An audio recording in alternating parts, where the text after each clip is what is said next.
Viva Viva Literature Club is a Doki Doki Literature Club fan mod that is not affiliated with Team Salvato or Microsoft.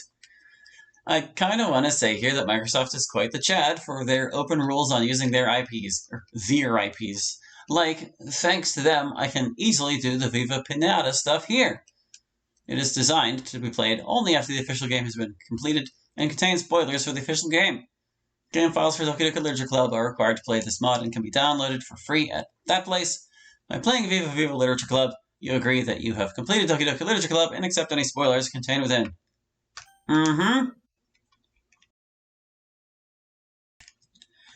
Sup, it's Hallie. Welcome to a crossover mod with Viva Viva Pinata, an affiliate with Team Salvato and Microsoft. Viva Viva! Let's do the settings thing and then we'll just get into it.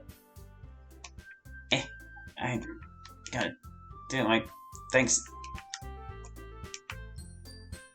Alright. Yeah, we're still us. Let's go! Pinatas. The Literature Club. An empty classroom. Live can be quite fascinating. But why am I then in the club? Because today is the day. The day it returns. Hello, Hallie. I did not expect you to come this early. That the club reunites is important to me. It is to me as well. I wrote a short story I want to share. I decided to go for an it could have happened in real life approach. I am sure the club will love to hear that story, even if it will be longer than the usual poem. Guess who's back? Back again! That has been a tradition. Due to our mutual love of a song, we say it as an introduction phase. I missed saying this phrase so much. I hated being sick in bed so much. But at least video games let me escape to another world in the meantime. Did you also find it time to read the books I recommended to you? I considered myself too sick to understand your complex horror stuff. I hope you understand where I am coming from. No worries, no punctuation. I do not want to force you to do anything, especially in the weakened status you were in. Hello, you two. Hello, Natsuki. Glad you made it. I managed to read that manga you recommended me to read. Was it the greatest thing you ever read? I really enjoyed reading it. I especially liked the Hanging Sunshine arc. I think so too. That is when the story peaked. It was still very good afterwards, but it did never grip you again like in that arc. Howdy! Great to see you, Sayori. Who is that little friend of yours? This is my world, my new pet. You all probably know how I went to the gardening club to do a break after the incident. There I got this little friend. Her name is Wendy. I think the worm may give me responsibilities, something I think I need. That sounds great, Sayori. I am glad you are in a better mood. We can be really glad it worked out so well. Monica? I prepared a poem. I am so excited to present it. That is great. Okay, everyone listen up to what Natsuki has. Or what Natsuki has. End of sentence. Natsuki clears her throat before speaking up. Garden. I am here in the garden, my favorite place. I am here in the garden. I really want to stay. I am sitting in the garden. I have my wife on my side. We both are talking about many things, including the meaning of life. I am watering plants in the garden, ensuring that they do not die, because the garden needs care, lots and lots of care, or else the garden will die. I am living in the garden. I smell the lovely air. Even if the bees sting me sometimes, the air makes me want that they survive. I am eating in the garden. I soon have to leave. I am watering plants in the garden. It gives a use to my tears. Okay. What do you all think of it? I found the poem quite sweet, if sad. Kind of reminded me of my time at the gardening club. My little worm seems to like the poem. I did not know they could get so happy from literature. While your poem is simple and short, I found it still to be quite effective for what it is. You are improving. You made a great poem that reminded me of why I like our poem thing. That poem is even better than your one for the festival. As Monica bonked her head into the back of Natsuki's. What do you think of it? It was okay. I found this poem to be okay. You did much better than that before. You just don't get it. What's up with that apostrophe? Considering that even Yuri got it more than you today. Monica, I wrote a short story which I would like to share. Go ahead, Yuri. I am sure they will like it. Yuri takes a deep breath before taking out a few sheets of paper. October the 21st. A yellow-haired teenager goes through a forest. It is late and peaceful. She has a place in mind, a special spot, a special clearing. Only few people know about it. All who do love it for their own reason. For Laverne, the yellow-haired teenager, it is the privacy. Hey, let me give that button. The special time makes the forest magical. Even the flowers and trees show their magic traits.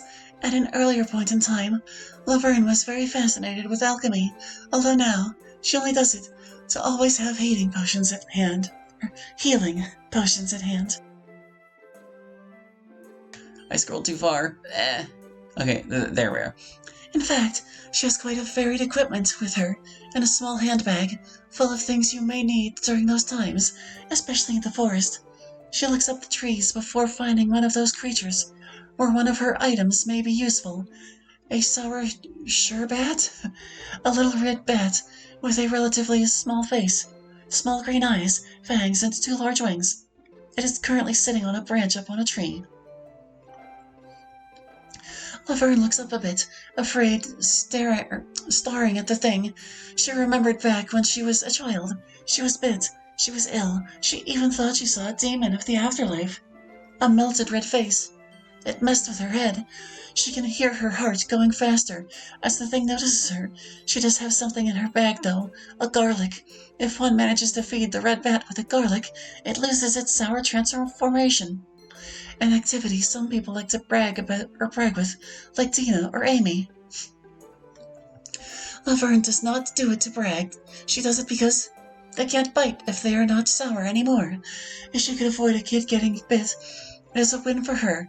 She takes the garlic out and puts it onto her hand being flat, like if she would feed a horse. Some people even find feeding horses to be unsettling. She never had a problem with feeding horses, although the sour sherbet is a completely different story. I'm just wondering what scenario in which she'd be feeding horses.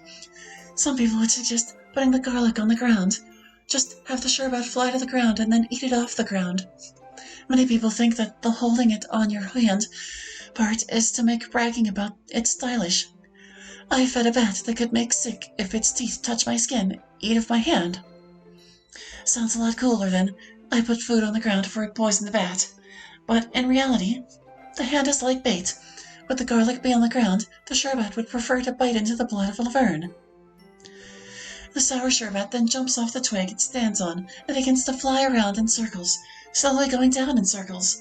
Laverne focuses on always keeping sight and holding her garlic on her hand, needing to balance it a bit due to the speed in which the sour sherbet flies around. She needs to do that so that she can't be surprised by it. While her long hair covers her back quite well, she does not want to risk anything. The sour sherbet then lands on a branch about the height of Laverne, much closer to her. Laverne notices how she gets more stressed. She decides to begin doing a technique that has always been useful for her. She breathes in through her nose and breathes out through pursed lips, although she does not whistle sound. Despite the sour sherbet being in her sight, only her sounds can be heard, but it'd be totally dark. Finding out if there is a sherbet is almost impossible. That is what makes those bats stars of many horror stories. She has read many books referencing the silent nature of the sour sherbet. She holds the garlic up, trying to hold it more about the height of the sour sherbet. Little sherbet, would you like to eat this garlic? Laverne then asks, even though she knows that the sherbet does not understand her language, at least not one-to-one. Many animals can oddly understand the meaning, even if they do not understand the language. We both know you do not want to be sour. Laverne then says it is almost like a curse, like some sadistic freak was like, let's turn these friendly animals evil. Let's pervert their good traits. Laverne once thought that would she turn into a sour or something similar, she would be a cutting maniac. She actually is currently thinking on doing a book based on that idea, the concept of a zombie apocalypse. But instead of people turning into zombies, they turn sour, preventing them.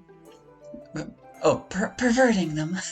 It is a book she may write. Then Laverne gets snapped back into reality as now the sour sherbet begins to fly from that closer branch, and after a bit it lands onto her hand. Laverne is surprised by how less he weighs. Laverne now puts keeping her hand still as her highest priority, as would she shake the hand, the bat would probably get aggressive, and it could be seen as an attack. She has been told that about other insects as well. They are more afraid of you than you are of them. Although Laverne doubts that is the case with the sour sherbet, they are remarkably high on the food chain, due to only getting created during the 13 days where magic exists and having a unique type of poison in their body. They are hard to hunt down by other animals, although some sour critters are left to be hunted by humans. They are some of the easiest to reach magical creatures, and some of the few that are actually real. The 13 days just invite for humans, because if supernatural things are real, it's like an invitation to spread rumors. Oh wait, the 13 days just invite for rumors. Okay. It's hard to read your response sometimes. Laverne has been careful to believe rumors. She was oddly drawn to them, though. She was always one of the people knowing the most rumors and creepypastas.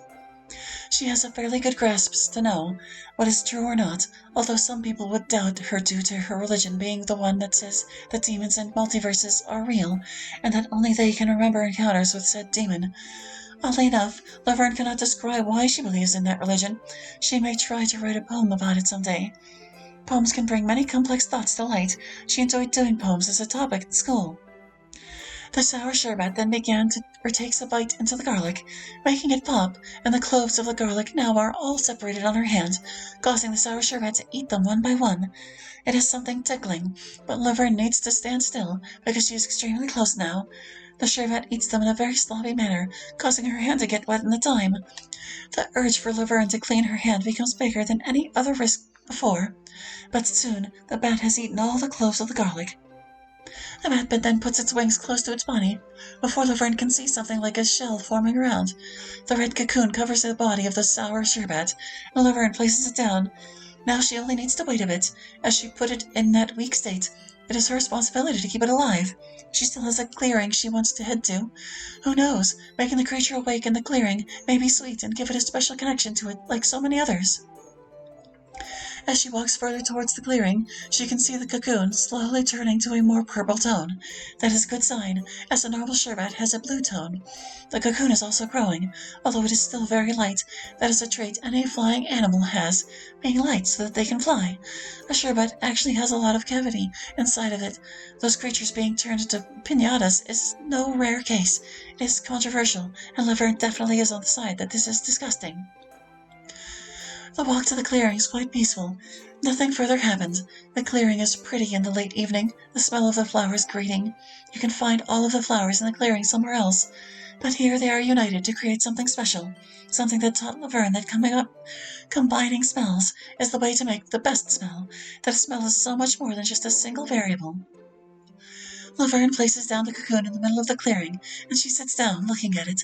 She takes out a book she brought with her to this place to read, Edge of Reality, a book about reality, characters from the public domain that realize that they are from the public domain, a place where they are immortal, but at a hefty price.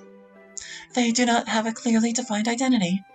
It is quite scary. How would Laverne act if she knew she was only a fictional character? It will be squeezed into stories, getting reset and redefined over and over. After being in the world of the book for so long that she needed a flashlight to be still able to read the text, she can hear a crack from the now blue cocoon. That pulls Laverne right back to here and now. The cocoon with white stripes cracks open like an egg, and a blue sherbet can be seen. The sherbet has more something of a boxy megabot than a bat like the red sour variant. A boxy megabat? Is that what this is? It has 2 ears with light blue stripes. It has 2 really small wings as arms. The reason it has that much cavity is so that those small wings can cause it to fly. As Laverne points her flashlight towards the sherbet, its black eyes, with a light blue ring around it, reflects the light. Its blue body is adjusted to being hard to be seen in the blue night sky. Laverne wonders how it must feel for the sherbet to hatch long after being born.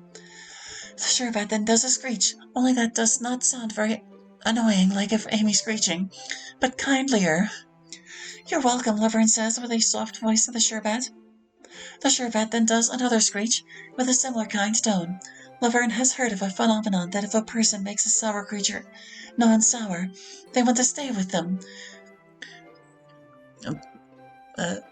Sonara has gotten a pet this way, although Sonara let her Crawla free due to not being able to take care of it as a pet properly.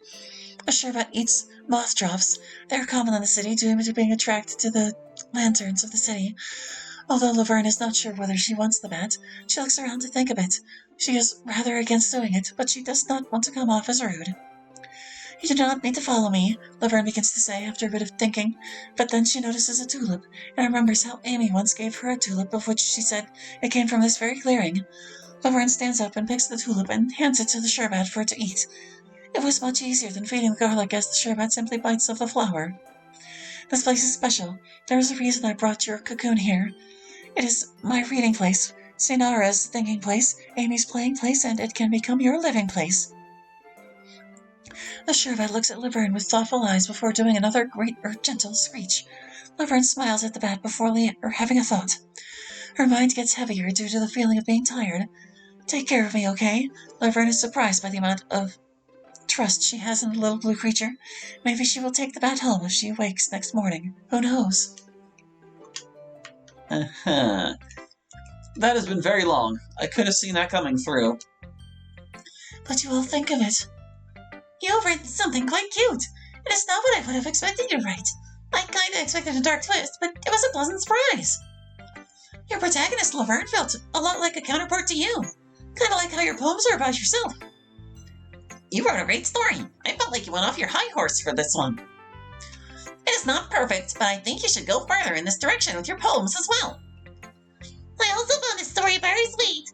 Me as someone who has a own pet of a similar type can relate to it a lot. Breeb. Maybe I should bring her with me more often. What is your opinion? It was okay. You wrote an okay short story. I liked listening to it, but I would not read it in my free time. It is totally okay. I learned here that many people have different tastes.